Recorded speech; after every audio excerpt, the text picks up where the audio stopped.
the time. You are now listening to Ford Discussion. Relax. Just grown folks talking in fact. Pull up a chair, you might learn something. This is for discussion. Every word heard for the culture is substance. No gimmicks. Just vibe. So let's ride. We live. Appreciate you for the time.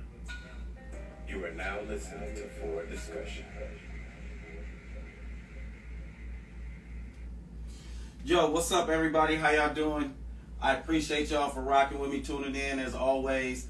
Like I said a little bit ago, different look. We on location. Today's guest is totally one of my closest.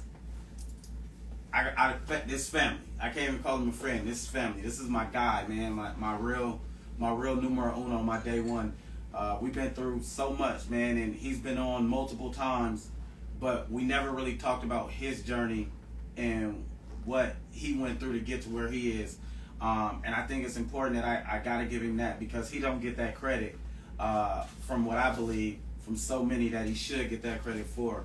So without further ado, the man is in the building. B. Haynes, what it is? What it is? What it do, my boy? What's good? Yo, what up, good, man? How are you? I'm good. I'm blessed. I hear you, man. I hear you. Definitely, man. So, it is what it is, man. You in the building. Hey, man, I'm home, baby. I'm home. I'm home, man. First and foremost, man, how it feel to be on the soil? Man, it feels good. I haven't been home in about 2 years. Yeah, 2019 was the last time I was home. Man, Dina looks different, man. Yo, totally different. It's totally different, man. The whole form of everything is different. You know, that gentrification is going down. The gentrification is going down heavily, man. Big facts. You know, we gotta, it's changing, man, but it's still home. Hey, it's, at the end of the day, man, it's still home. So, yeah, man, I still know my way around the streets. So, it is what it is, baby. But I'm glad to be home, man. Glad to be home. Definitely, man. Definitely. So first things first, man. We gotta cheers, man. Oh, man. To you. Hey, man, I appreciate you. Man. I appreciate that. For being home, the successful run that you had, man. Thank you. Appreciate it. I haven't told you this in person, personally, man, but I'm extremely proud of you, man, for all of that, man. So, salute to that. Hey, man, salute to that, man. I appreciate being the first in-person guest, man. So, I'm gonna be a tough act to follow, man. Hey, but I appreciate the invite, as you should, man. As you should. So, as all this came together, man, we definitely talked about it. We've been season 3. We had talked about you coming on, doing a live, talking about your story. Yeah. And it just played out that way. Yeah. It played out. You was on the turtle, so you were supposed to be here. Yeah, I was supposed to be here. That's exactly it, man. That's exactly it. But let's get into this, man. So tell everybody who don't know, the viewers that don't know who you are. Got you. Who you are, man. Man, I got so many aliases, but B. Haynes, man, born and raised in Pasadena, man. This is home. This is a surreal moment to be talking about, where I started and how I got to where I am today and all the in-betweens, just of life. This is a journey. So, man, just excited to get into it, man. Talk with my bro. This is just a real, authentic conversation, and no better other person to do it with you. So, I appreciate it, man. I appreciate it. Young kid, man, starting off in the boys club, Pasadena. Oh, the club, the club.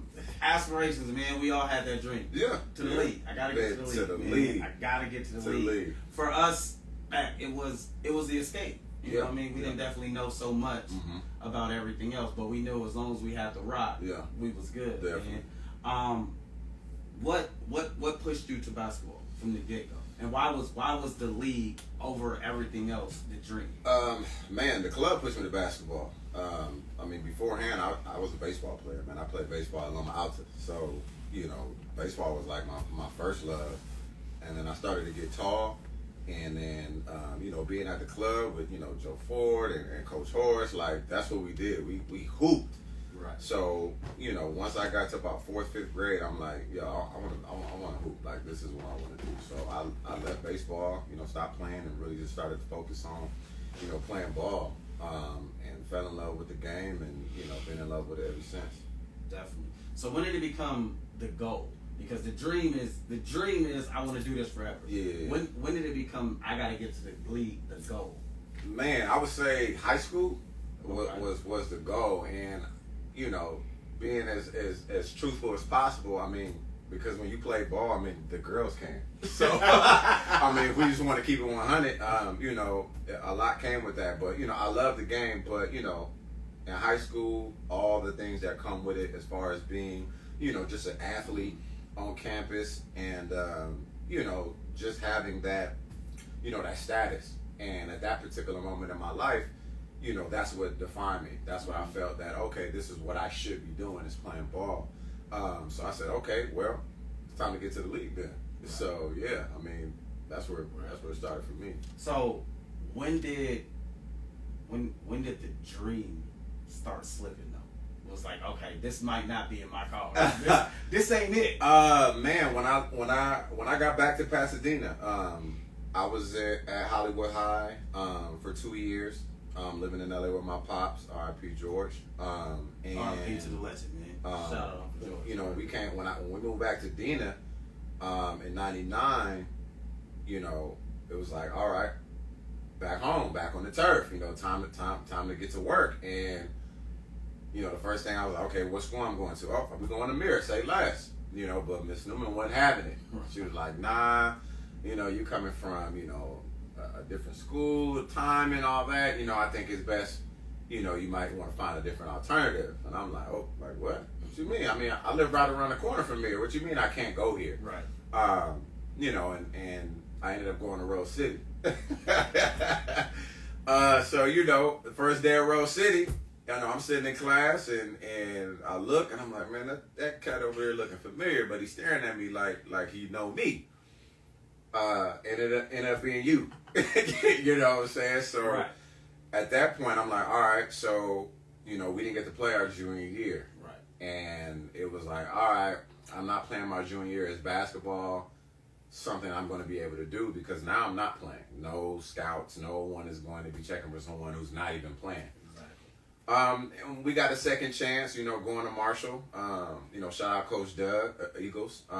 And you know, for our senior year, it was like, okay, maybe we have another shot at this. Maybe I have another shot to try to get somewhere, to try to make it to the league. But man, that last game of the season when we lost in the first round of the playoffs, and I remember we all got back to the locker room and we were all crying and stuff. And Coach Doug walks in and like, man, what y'all crying for? I was like, what? Like, what you mean? What we crying for, bro? Like we just lost in the first round of a winnable bracket. Like, right. Winnable. The CIF championship was given to us. Like, we had the path. We had the path. 100%. 100%. So, I mean, I felt, you know, we were an underrated team. You know, Coach Grant didn't want to see us that year. Right. We talked that whole entire year, you know, about playing Mary, you know, talking with, you know, H and JoJo and Eder, B. Will, all them. And after that, man, you know, I was just like, all right, I don't know, maybe it's not in the cards. So after, you know, basketball season, man, I got a job at Target. Like, I wasn't even tripping. I got a job at Target.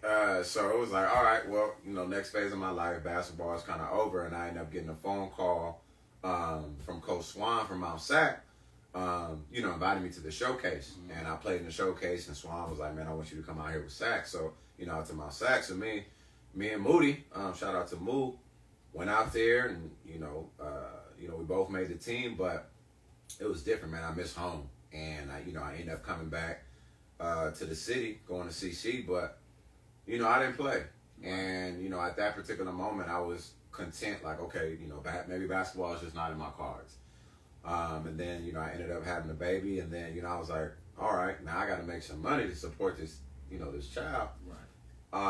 And I was like, all right, well, let me get one more shot at basketball. Like, that's all I knew. Right. You know what I'm saying? I didn't have no degree. I was just, you know, you going to CC, you just taking classes.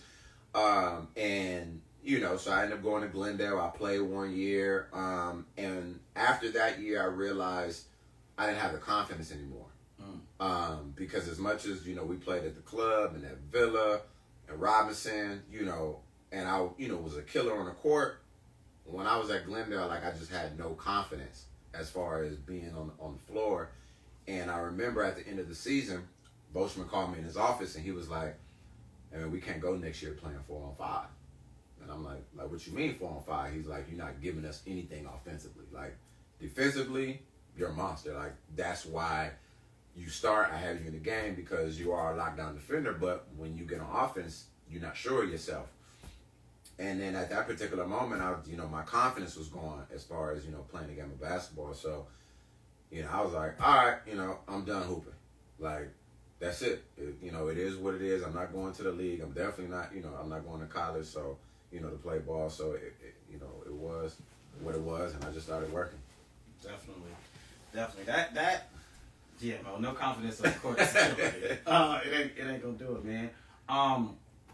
But that wasn't the end of it, man. And that's why I named this Dreams and Goals, right? Mm-hmm. Obviously, because the dream is to play in the league, right? Yeah. But throughout all of that, you found a different source to tap into. Mm-hmm. And it was something I want to say, and you correct me if I'm wrong, that was instilled in you from those Boys Club days. Yeah. The Joe Fords, the Sean Scotts, the Corey Williams, the Coach Horses, you know what I mean? And the people that was just around us. Then you move around and the Delmar Parks, you got Nick Sanderson, you know what I'm saying? Then you go to Robinson, you got Peanut over there doing all these things.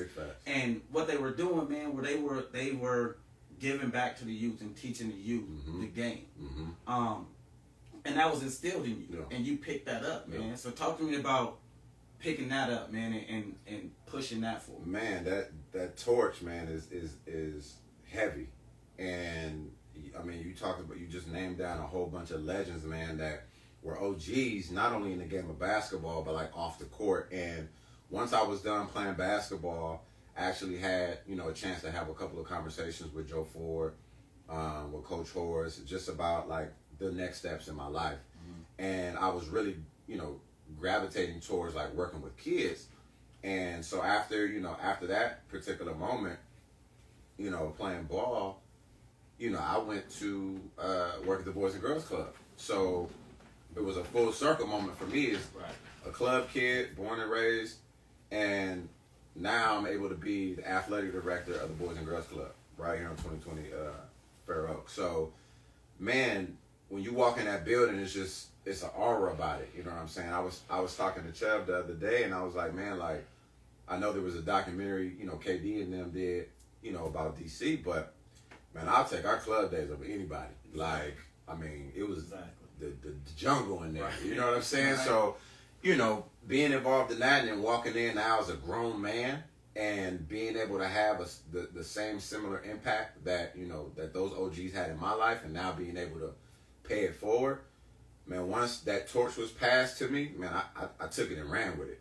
Absolutely, as you should, man. And it's very surreal. It's legendary to go back to where you started and now look at it and say, all right, let me teach this, right? Let me be the one that everybody looks up to, and that's huge. So you're at the club, you're teaching, the whole thing. When does it click that this is a real opportunity outside of just my community? This is a bigger thing. When does that click? Man, that doesn't click, man, for years, man. Okay. I worked at the club for a couple of years, and then I ended up going to work for, Noise. And I was a deaner before they closed down. I was a PE teacher, and then I worked for Learns. And then I was humbled by the experience to work for this organization, Villa Esperanza, and that works with kids with special needs. Right. And at that particular moment in my life, like, I needed that. And, it didn't click for me as far as basketball-wise until, like, later down the line, once, I was, got married, at 28. And, my wife is from Atlanta. So we ended up moving back to Atlanta, in 2013. And I wasn't even thinking about basketball, like not even thinking about coaching or any of that. And I had did the coaching, Harvard Westlake, we won the state championship, coached out in Upland Christian. So, basketball was there, but once I, was done and left and went to Atlanta, I wasn't thinking about basketball. But I always know I still wanted to work with kids. So I got back into working with kids with special needs, went from that to being an after school coordinator, similar to what I was doing with Learns. And then one day, man, I just was like, man, I miss hoop. Like, I miss ball. And, man, I ended up, going to like one of the local churches, and they had like a basketball league called Upward. And I talked to the director, was like, man, I want to coach, man. Like, can I coach? And he was like, yeah, actually, we're getting ready to start a league. Yeah, just come down and, and we'll put a team together for you. I'm like, cool. So we did that, finished the season. And then after that, they came up to me and was like, man, we really love what you're doing with the kids. Like, do you run like any skill sessions or train or anything like that? And I was like, nah, I mean, I don't, but I can, and I have. So, that started, and I started doing that, and I met a young man out there who worked for the Hawks at that time. And he was like, yeah, man, I work for the Atlanta Hawks. And I'm like, man, how'd you get that? And he was like, man, I know somebody that knew somebody that put me on. Right. So, us as black people, man, hey, put me on. Reach back. You feel me? I need back. that. I need that plug. So, he was like, man, he was like, all right, well, he's like, actually, we got a camp next week, pull up. Man, I pulled up, watched the whole camp. They introduced me to the supervisor at the time. And the rest is history. Absolutely, man. And that's huge, man. And there's so many steps in between. So before we talk about that, we don't go back a little bit, man. There's a lot that goes in between that gap. Yeah. You know what I mean? And there's significant losses. Mm-hmm. You know what I mean? There's significant gains. Mm-hmm. You know what I mean? But there was a point, man, that you were, at a very low point. Yeah. You know what I mean? Yeah. What is that like, man? Walk me through that. Man, so, for those that don't know, I lost my dad in 2004. And at that point, I was in like a bipolar situation, because at the same time, I was getting ready to have my first child. So you talking about my dad dying on May 24th, 2004, and then my oldest son, Cameron, being born June 26th. And the significance in that is that they're a month as far as separation, and then his birthday is 626. You know what I'm saying? So at that particular moment, man, I was pretty much rock bottom, man. I was homeless. I was, sleeping out of my car. Didn't have, any direction of what I was going to do with my life at that particular moment, and really thought about giving up. And, losing my dad was, huge for me. And anybody that, knows me or knows of him, know how that was a big hit. And I didn't know exactly what I was going to do with my life. But I knew, okay, I want to give up, but I can't, because I'm getting ready to have a son of my own. And I'm nervous. I don't know, I don't know anything about being a parent, right, being a dad. I'm 21. I'm like, yo, what's happening? So, at that particular moment, I felt like, okay, the decision I make right now is going to change the rest of my life, whether it be a good decision or a bad decision. Right. And fortunately, all glory to God, I made the decision to keep going and saying, okay, I have a child, I have to push for him. If not for me, for him, because now I know what it's like to be without a father, and I don't want my son to ever have to experience that. Absolutely. Yeah. And I wanted you to touch on that specifically, Mm-hmm. because there's always that crossroad, right? Yeah. Where it's like, I have nothing else to live for, Yeah. or I can Mm-hmm. keep going. Mm-hmm. And, as black men and as young black men, Mm-hmm. we find ourselves at that road a lot. Yeah. You know what I mean? Yeah. And especially in the past, and in just with our race, there's never really someone there Yeah. to say, what should I do? Mm-hmm. Or guide you on that path. Yeah. You know what I mean? Yeah. So I felt like it was really important for everybody to understand that, when you come to that crossroad, Mm-hmm. you don't have to just lay down and die. Yeah. Yeah. You got to be able to push Yeah.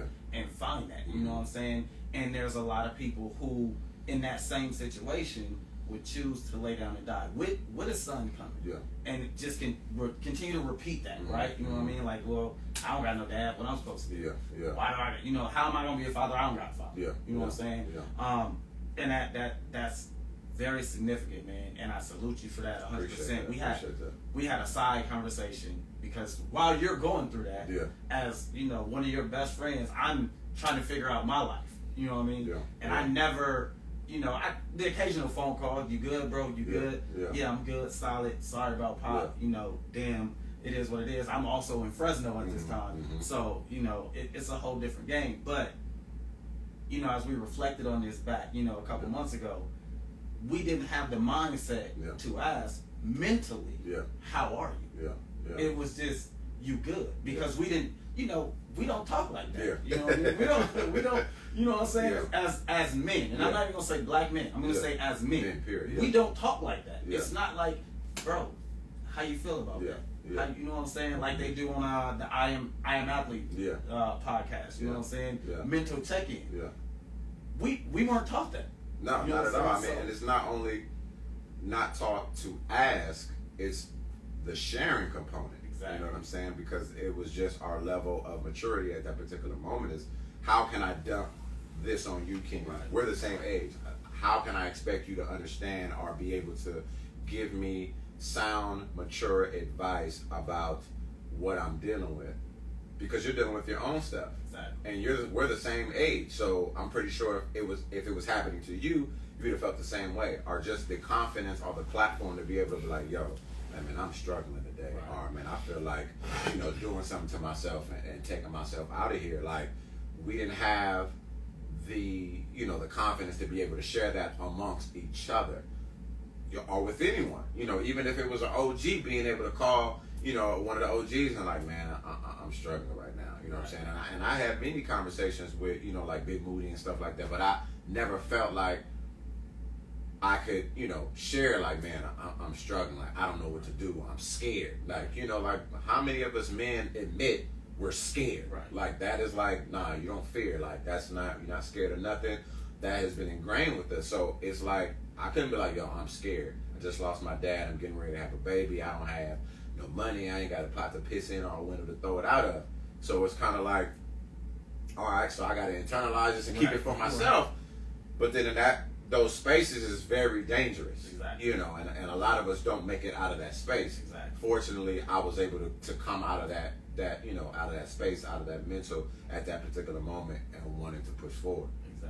Exactly. And it's that space is not only just dangerous, it's repetitive. Yeah. You know what I mean? So you find yourself in that space, you get out, but you didn't really get out because you never talked about it. Exactly. So, you know, 3 months down the line, it's gonna come right back up. It's gonna come right back up. So you know, it's not only dangerous, it's repetitive, man. And I'm definitely glad that you found your way out of that. You know what I mean? And you were able to persevere and push forward. So now we're in Atlanta, right? Yeah. We're married. We're in Atlanta. I don't know nobody in Atlanta. I don't know nobody.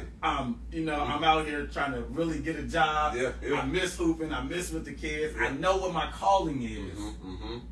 The dream is gone. Yeah. The goal was to get over here. Yeah. I'm on the outskirts now. Yeah. I'm on the outskirts. I'm trying to figure it out. I found the connect. Yeah. I found the way in. Yeah. Talk about that. Now that I found the way in, how do we get that foot in the door? Man, it's stubborn, man. Being stubborn. Man, you know, shout out to my wife. You know, she didn't always or necessarily like when I was like, man, you know, this is what I want to do. This is my passion or my purpose. And I could have easily just went and got a 9-to-5 corporate job. But that wasn't going to fulfill me. And I remember when I was working at, you know, the after school program in Atlanta, man, I was at work one day and I was like, man, I can't do this no more. Like, as much as I like what I'm doing, like, I could do more. Right. And I'm pigeonholed and sitting at this desk each and every day. Like, I can't do that. So I made a decision to quit my job and start, you know, my own, you know, company, which is Teach One Athletics. And, you know, as stubborn as I was, and I just wouldn't take no for an answer. So getting that foot in the door in Atlanta, once I got my pinky toe in there, man, I broke that door off the hinges. Absolutely, as you're supposed to. You said something, man, and that's very important. Yeah. Because a lot of people don't capitalize on that moment. A 9-to-5 was not going to fulfill me. So many people stomp their just stop. Yeah. What it is, their passion, because I don't know how to fund it. Yeah. I don't know how to do it and work. Yeah. or I don't have the time because I'm working, right? Yeah. But the fulfillment of it is not there because your passion is somewhere else, and you decide to quit. Yeah. Right? Because I gotta chase this. I have to chase this. Yeah. So what I'm saying is, for everybody out there, bro, start the business. Facts. Sis, start the business. Facts. Big facts. Friends, get together. Start the business. It's always going to be something else getting in the way. Oh, big facts. You have to stop and start the business. You cannot keep putting it off. And that's coming from somebody who procrastinated for this very platform for 3 years. It wasn't until I got out of my own way to get this platform going and get it going. And we in season 3 right now. So I think it's very important that you said that. And that's why I wanted to reiterate that, because that's huge. Now we're going to dive back into, you quit your job. You married. With kids. In Atlanta. Yeah. By yourself. Yeah. You don't got ain't no family. Yeah, in Atlanta. Wifey good. Wifey good. She's all her whole family down there. I'm out here dolo. So, what was that conversation like? Man, that was probably one of the most nerve-wracking conversations I had to have. But once I had it, and I started to put a plan together, and wifey and she saw the vision and how hungry I was. Like, it was go time from there. So at that point,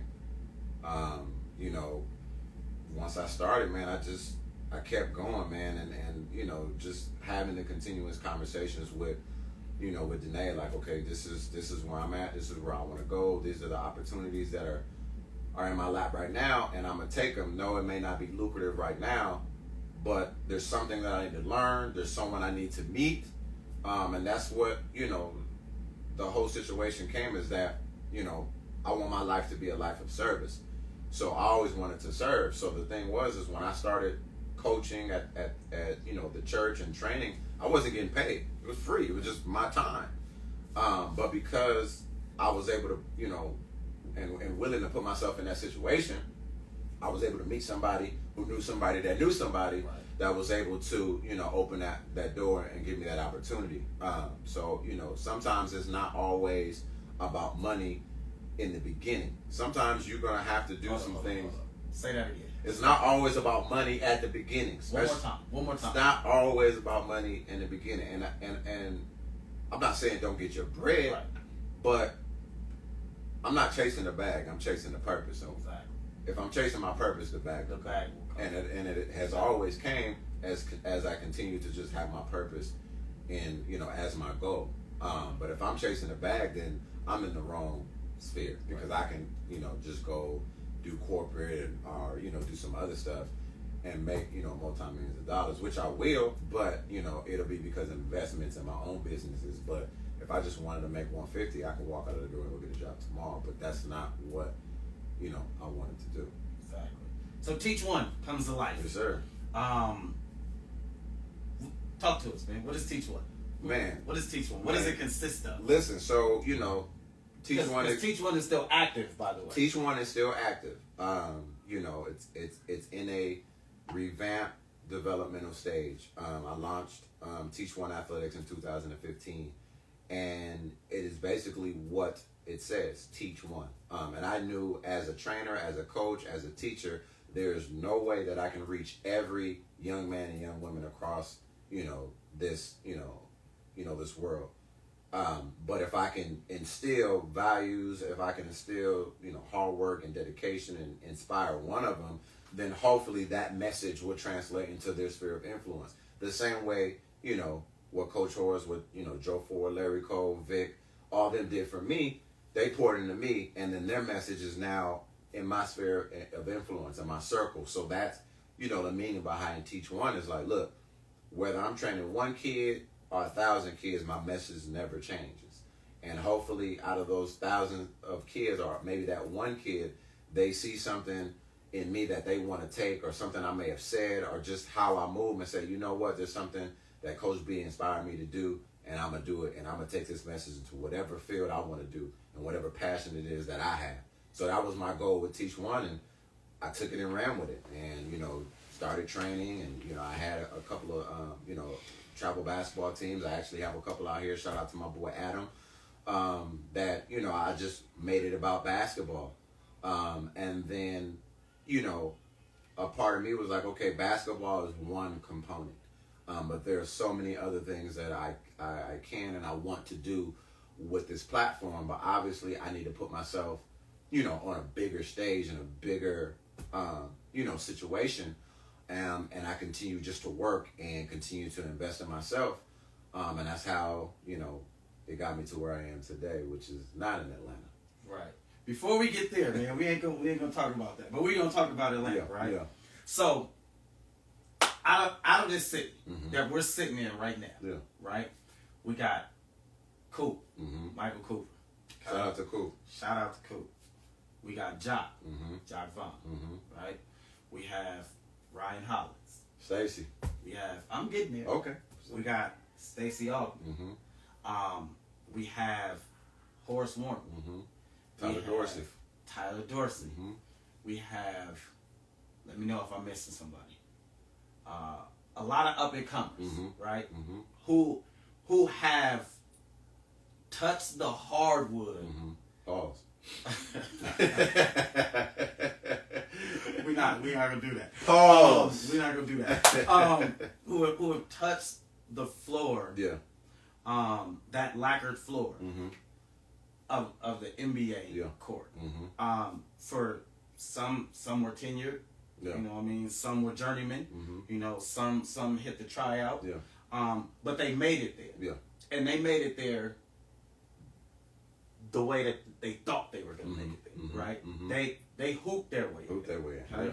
You get into Atlanta, you get all this going, and then somebody gives you a shot, and now you touch that lacquered floor in a different way. Yeah. So talk about the role that you had with the Atlanta Hawks, and what that was like. Just seeing it from the business side, Gotcha. Because there's so many people who see it from the TV side, or they hoop or they, but you actually are on the other side. Yeah. You see it from the business side. Yeah. So talk to me about the business side. Man, the NBA is a monster.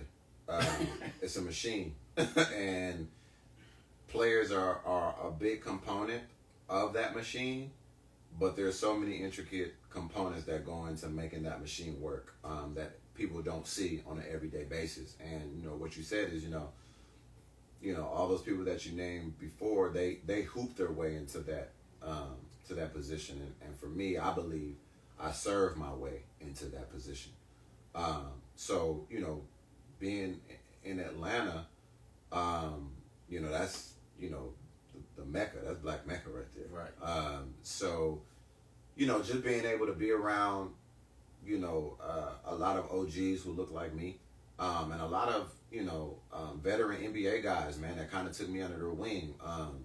Dominique Wilkins, Kevin Willis, Tony Delk, Mutombo, Deion Glover, like those guys, literally took me under their wing. Like, man, look, we see what you're doing from a coaching aspect, how the things that you're doing with the youth. We see you.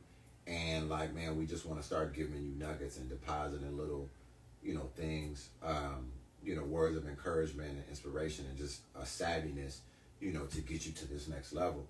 And man, I just, I was like a sponge, man. I just soaked it all up. Just having these conversations with these OGs who had played in the league, won championships, been successful, been, superstars. We talking about Dominique Wilkins, man, the human highlight film. You know what I'm saying? Seeing him in the building every day and being able to just have conversations with him, being able to be invited, by Kevin Willis out to run his camps. And, it's just things like that where I was like, all right, this is what I want to do, and I want to take it even further. So at that particular moment, I just grinded, man, Got it. As you should, as you're supposed to, right? You gotta put in the work before you get to run the show, right? You gotta be the pirate before you can be the captain. You got to. So now you're with the Atlanta Hawks, the junior Atlanta Hawks, that department. You're running camps, you're teaching kids fundamentals, but it's the fulfillment's still not there. Yeah. It's not now it's like I'm thirsty for more. Yeah. What else is this next level, Yeah. right? Yeah. So obviously the dream has shifted. Yeah. Right? Mm-hmm. But I got the first step to where I'm supposed to be, right? Because the dream was I want to hoop my way to the NBA, right? But the goal is the NBA. The NBA. But now I'm in the NBA, but I'm on a different side of it. So talk about coming into that and when you really realize that. And it's a funny moment that we had later down the road that we'll talk about that. But realizing like I'm really here. Yeah. Man, the crazy thing is, man, I just realized that when I got to Cleveland. And now I'm in a position to where now my influence is, so in Atlanta, we only stayed in a small market as far as we only served like pretty much like the city of Atlanta. We didn't go out, to Macon or Augusta, anywhere, further than maybe 45 minutes to an hour outside of the city.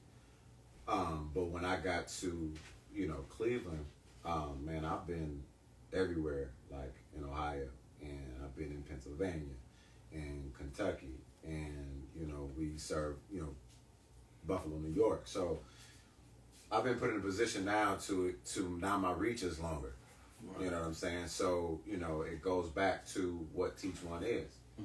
And being able to now be in the space to where now I'm not just the on-court guy. Like, I'm now like, pretty much like a consultant. Right. Right. If it's this department. Yeah, and it's humbling for me because, as young as I am, like, I'm old in this particular like arena as it pertains to working, in the youth space. Like, I've been doing this since I was, 20.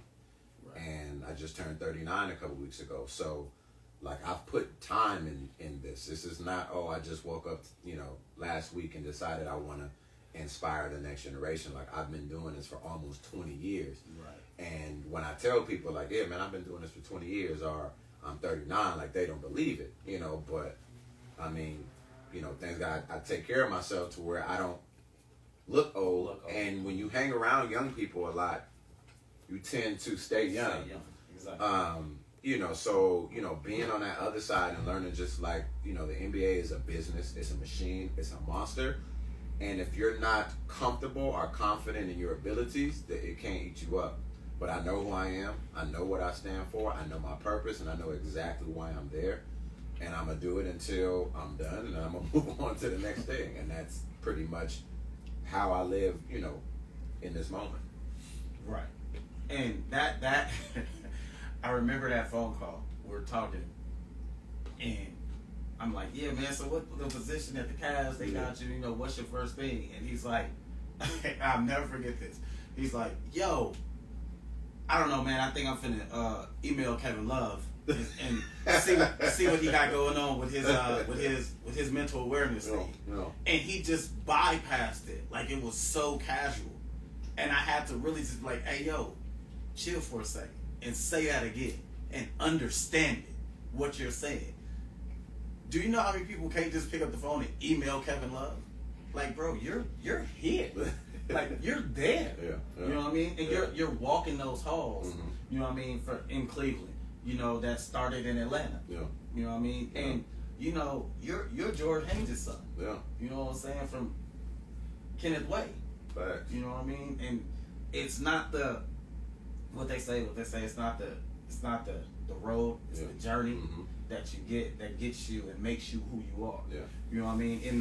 In the travel of where you've been, right? The obstacles you've overcome. You know what I mean? The things you've seen as a youth. Yeah. You know what I mean? The people who poured into you. You know what I mean? You've progressed into a father. Yeah. You know what I mean? You've progressed into a husband. You know what I mean? You've progressed into a role model. You know what I mean? And ultimately, all of this has catapulted you to the goal. Yeah. Right? Yeah. Now, it might not be the dream, but the goal was still achieved. but the goal is still set for more. Yeah. Right. Yeah. So now you're in Cleveland, right? And understanding that Atlanta wasn't, you weren't the captain of the ship. Yeah. You know what I mean? Yeah. So now you're in Cleveland. You're pretty much running the show. Talk to me about reaching out back to different areas, right? Because obviously you understand Cleveland is home, right? So how do what is the purpose of reaching further across if Cleveland is home? Why are we reaching in Pennsylvania, right? Yeah. As far as reaching that youth, what is the goal there? Man, the goal is to continue to, obviously spread the message and continue to inspire, youth. And basketball is just the tool that I've been fortunate enough to be able to use, because we understand that basketball is universal. And now being in this position, because our bandwidth is bigger, as it pertains to the NBA, like there's certain sections that so it's kind of like the Lakers can't go up to Golden State and do a camp. Like it's just doesn't work that way. But we're in a central location to where we cover a lot of places that either there's not an NBA team there or they just don't go out that far. So obviously we know the Sixers are in Philly, but they don't go to Pittsburgh. Like they don't go out that far because Pennsylvania is so big. So Pittsburgh is only 2 hours from us. So it gives us an opportunity to now influence the communities and the kids in Pittsburgh. The same thing, like there's no basketball team in Kentucky, so we can go to Kentucky. Right. The Knicks and the Nets don't go up to Buffalo, Western Buffalo or anything like that. So that gives us another level out to Toledo, which is really pretty much close to Michigan. Detroit doesn't go. The Pistons don't go that far down. So it gives me a unique opportunity to now not pigeonhole myself and be able to spread that message. And that's what I always wanted to do was continue to take this message of hard work, of dedication, of not giving up, of inspiring youth to be the best version of themselves and whatever it is that they're doing. And basketball at this particular moment happens to be the tool that I'm using, but I know eventually my goal is that I would turn and shift my focus to something different. Basketball not be my main tool, because as of right now I'm really big on mental health and how can I combine the two. Hence the conversation of reaching out to Kevin Love and having that conversation about the mental health space as it pertains to athletes, as it pertains to men, and obviously specifically black men, because I'm a black man. Being able to do that in this space, and how can I now create those programs, create those initiatives and activations, and now I got a machine behind me now, right? And now I'm learning how that machine works. So then, I can call you Lump and say, "Hey, Lump, man, you could do this, you could do that," because now I see how a machine does it, and it doesn't necessarily mean you need all the money and you need all of this. You just need, some solid people behind you that believe in you, and a savvy to be able to network. And I've always been able to, talk to, different people, race, religion, whatever it may be, and be able to connect it with them in some way. So using that gift, man, I think, that's, pretty much, how I am where I am, and I'm very fortunate and very grateful to be in this position. Definitely. Salute to that. Salute to that. Rapid fire, man. Yeah. Why the children? Why the children? Why to give back to the children? Because you could have gave back to everything. You're savvy enough to do that. You're savvy enough to tap into the mental health. Mm-hmm. You're savvy enough to tap into the political side of it. You're savvy enough to tap into, the God, I can't think of the word right now. The activist side of it. Why the children? Why tap in there? Well, for me, eventually we're gonna get old, and as of right now, we're still young and we got crazy people running this world, you know what I'm saying, who have they don't have what it is that we have, and I'm not saying we're all that, but I think if you have more solid people that really just understood that, about, we're all human, and everything is not about money, and all of us should be able to have access to just the bare minimum things in life. I think the world could become a better place. Will it become a better place? I don't know. But I'm going to spend the rest of my life trying to instill those principles into those who are still, in their innocent stage of not understanding how this world works, and trying to develop their minds to think outside of the box that they try to put us in.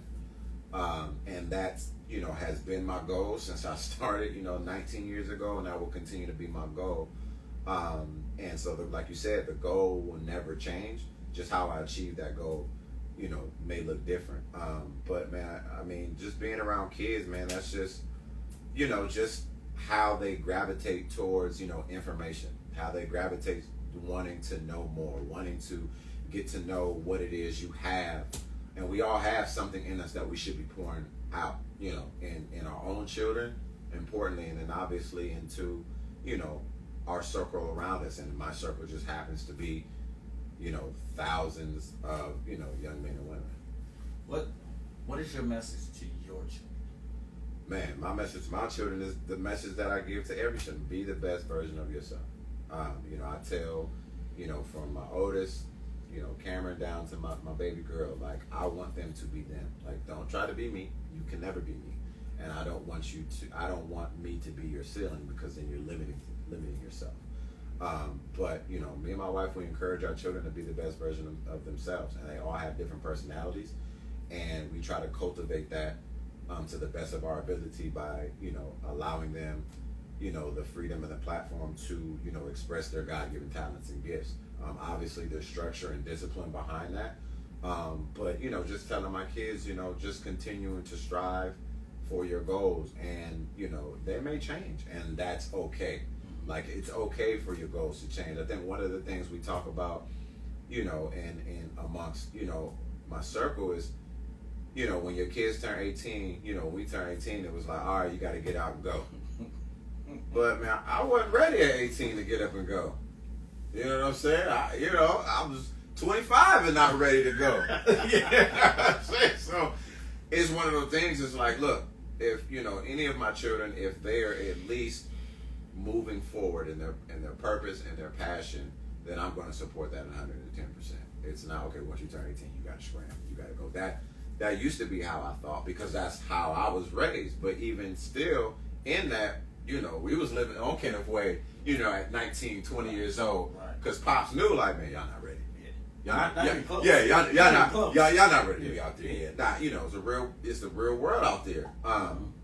So, just that, and just, just continuing to encourage them that. So, parents, like, look, I get it.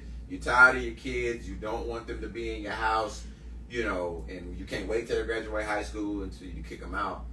But, the biggest, setback we can do is to put them out there when they're not ready. So if we're not preparing them now, and trying to show them, the way, not only by our words, but by our actions, then how we expect them to be ready.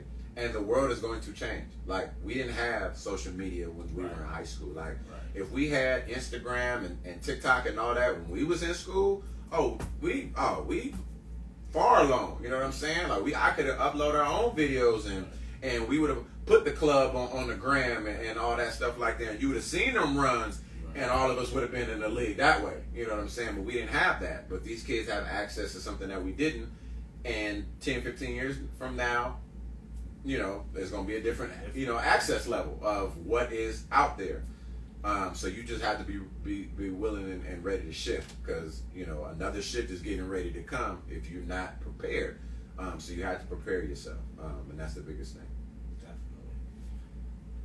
Biggest influential person in your life? Now or just overall? Overall. Oh, my daddy. Hands down. Why? Man, G. Haynes, man. He said, whatever you do, be the best at it. And anybody that's been around George, said, like, yeah, he has said that.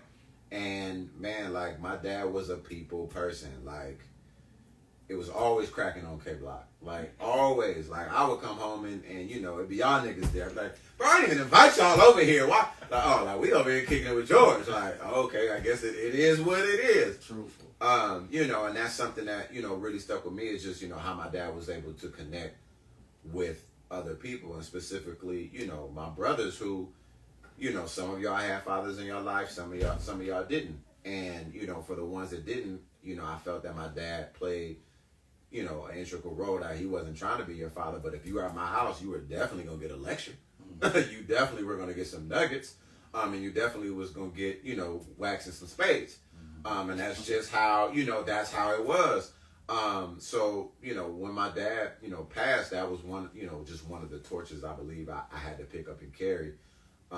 You know, of just always, you know, being there for people. And I'm such a people person, you know, and even my, you know, my wife makes fun of me, but that's just who I've always been. I've just been a people person, and just wanting to, man, like, look, man, I want to see everybody eat, you know. And there was a time where, you know, I wanted to eat, and not everybody necessarily was trying to hop in that boat with me. And eventually I had to get to the point where I just had to start rolling by myself. And, you know, it is what it is. And sometimes you're going to get in those situations where people are going to be with you. And there's going to be sometimes when you're out in that island. Right. And you have to be able to be confident in what it is that God has given you or put inside you in either one of those situations to continue to push forward. Definitely. Definitely well said. Last impactful book that you read? Ooh. Last impactful book. Wow. Cry Like a Man by Jason Wilson. Give me a quick synopsis of that. Man, it's pretty much about a young black man who's now an older black man. Shout out to Mr. Jason Wilson, who lives in Detroit. Man, he pretty much broke down his life in a nutshell, and how, you know, his relationship with his father, his mother, his brothers, you know, just being able to express, you know, his feelings in a healthy way once he matured, but when he was immature in the decisions and his behavior patterns, how it almost cost him his life, almost cost him his freedom, and just how so many of us, you know, men carry, you know, baggage, right, emotional baggage that we, you know, don't get out in a healthy way. You know, our unhealthy habits are easy to do. You know what I'm saying? You know, whether it's, you know, indulging in substance abuse and becoming alcoholics and being abusive, or, you know, chasing, you know, women around like all the time.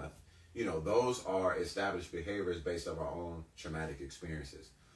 Whether that's from neglect, abandonment, you know, always wanting to, the need to be, you know, given that stamp of approval that, okay, you're doing something well. And, you know, being defined by, you know, what you do and not who you are. So for many of us, like you said, basketball was our escape.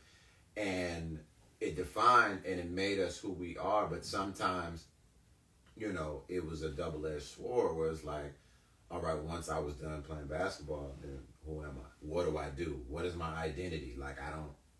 And that's a very scary place to be. And most men, you know, aren't equipped and haven't been equipped to be able to voice that in a healthy way. So that book definitely, you know, it pushed me to go to therapy. You know, it was one of those books where I was like, all right, you know, after reading this book, like, I have some demons. I have some things that I need to talk about that when I was, you know, 20, 21, 25, I didn't have the space or the platform or have the peers, because we're all peers. Mm-hmm. So it's like, I couldn't come to you and say, or even if I could, if you was like, man, I wish B would tell me what's going on.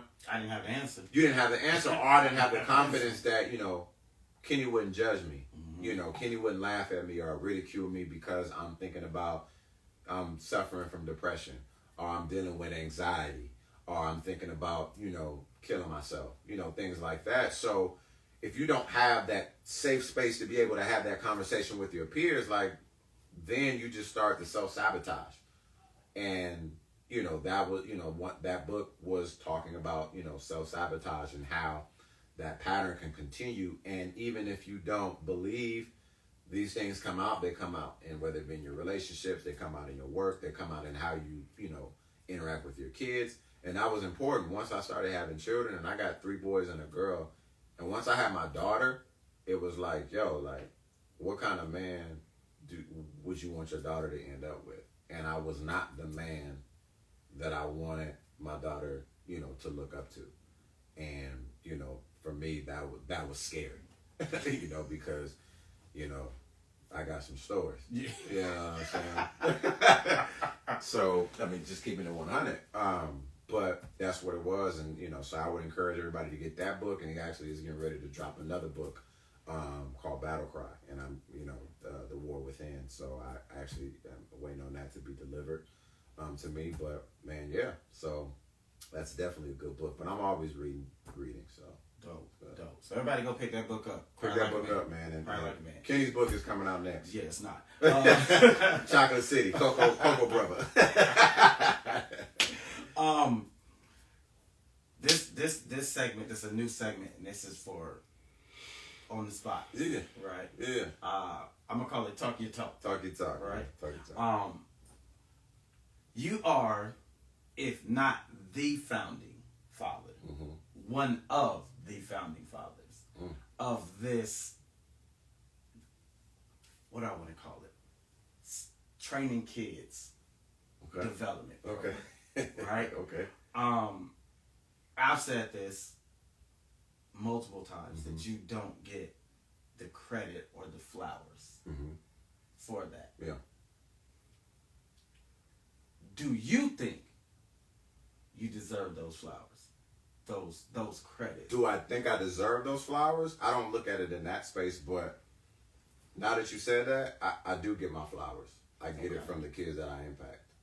That's deep. And, you know, that's big for me, is being able to, you know, look up and you know, kids that I coached, you know, 5, 10, 15 years ago, or, you know, was a teacher or whatever, can, you know, hit me up on Instagram and say, man, thank you, Coach B. Thank you, Mr. B, for, you know, what you did for me or how you inspired me. Like, those are my flowers. You know, if you're talking about my peers, right, it is what it is, man.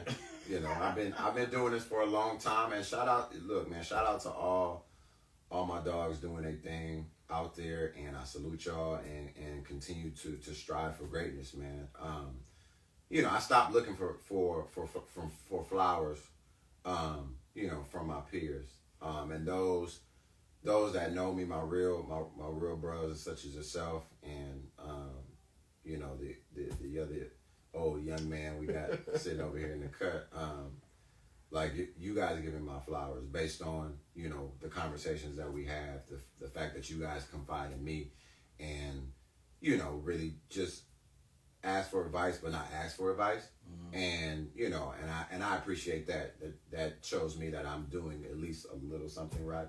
And, you know, just being able to sharpen that iron. And, you know, so that's what it is, you know, specifically, you know, for you, man, like, we've been in the trenches together for a long time. For a long time. Long time. Like, if you talk about a, you know, documentary that needs to be, nah, we ain't doing that. You talk about me and Lump, like, so I'm saying, like, if that documentary if is social media was, listen, if social, look, I know I have somebody else in here that reps something else, but if social media was here when the product was when the product was formed, listen, it'd be a whole different beast. So, you know, actually, you know, I'm putting this out in the atmosphere, you know, and maybe, you know, this guy that's here with me wants to do it, but I definitely want to do a documentary as it pertains to the club.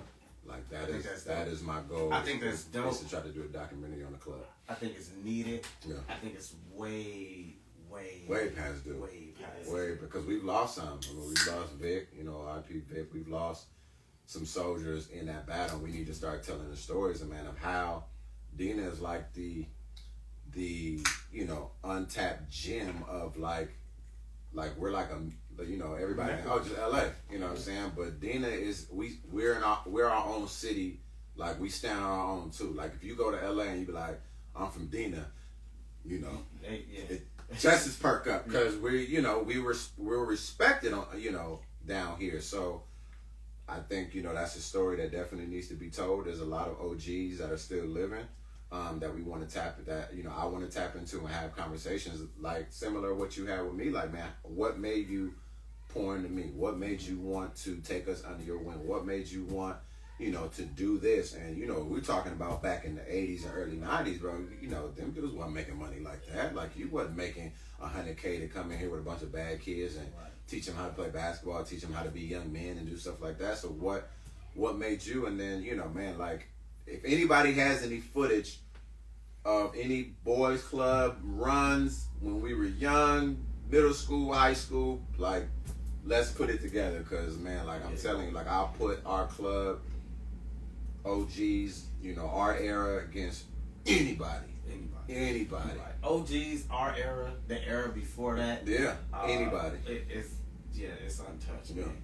I named a lot of legends from the city, including my brother, and I left out a name, and I sincerely apologize because this is another day one, another product kid, another club head, to the Bone Collector. Oh, BC. I have to give the Bone Collector his credit, his praise, because he, by himself, turned that N.B.A. basketball upside down. Listen, shout out to Sick with it as well. Hey, another one. Listen, shout out to Sick. Shout out to y'all know Spin. Yes, definitely. I mean, y'all know him as BC. We know him as Speedy, and it's crazy because like Speedy, like still like me and Speedy talk like all the time. Like it's crazy. Like, and the things that he's been able to do. Shout out to, Ryan, the things he's been able to do. Shout out to H, in the district, the things that they're able to do. Exactly. Like, I mean, like you said, like the goal is still being achieved. And I think, shout out to D Mackey, man. Shout out my boy Devin, man. Shout out to another Marshall product. It's just great is to see all of us really striving and really thriving in what it is that, what our purpose is. And we've all finally found our purpose. And we're all doing it in pockets, and I know, what I'm saying, and I hope, one day we can all come together and do something really big. I had a great conversation with Big Moody today, and that was one of the things that we talked about is, how do we all now come together as a collective and put all of our resources together and make something happen for the city. And though I live in Cleveland and I've lived in Atlanta, like, Dina will always be home. Like, absolutely. Dina will always be home. So. Absolutely. Shout out Big Moody too. I gotta get up there and go see Big Moody. Yeah, you better go see him. He told me he's gonna choke you out. He will.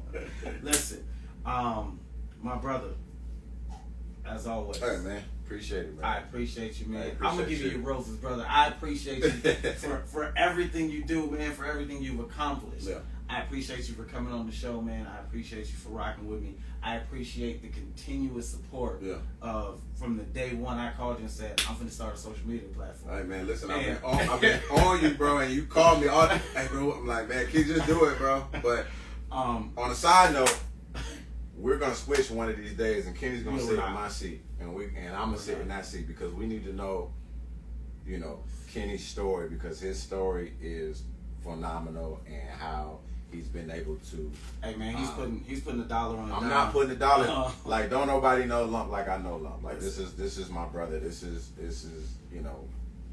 my brother. I appreciate you. Gotta hear his story, Coco brother. But I definitely. Who does? I definitely. The dirt. Think the stories are better told from that couch. That's all right. That's all right. We can switch though. They gotta know the dirt story. Listen, man. Look, another episode in the books. Yeah. On the spot episode. We got a lot more of these coming. These are fun, man. These are great, 100%. Couple shout outs before we get out of here. Shout out to Pasadena Classic. My boy, yes. Holding me down. Yep. We're 2 seasons strong, man. We're going 2 seasons strong. I appreciate you, brother, 100%. Shout out to Euphoria. This is our first season working together. I appreciate you 100%, young lady. And you're doing big things as well.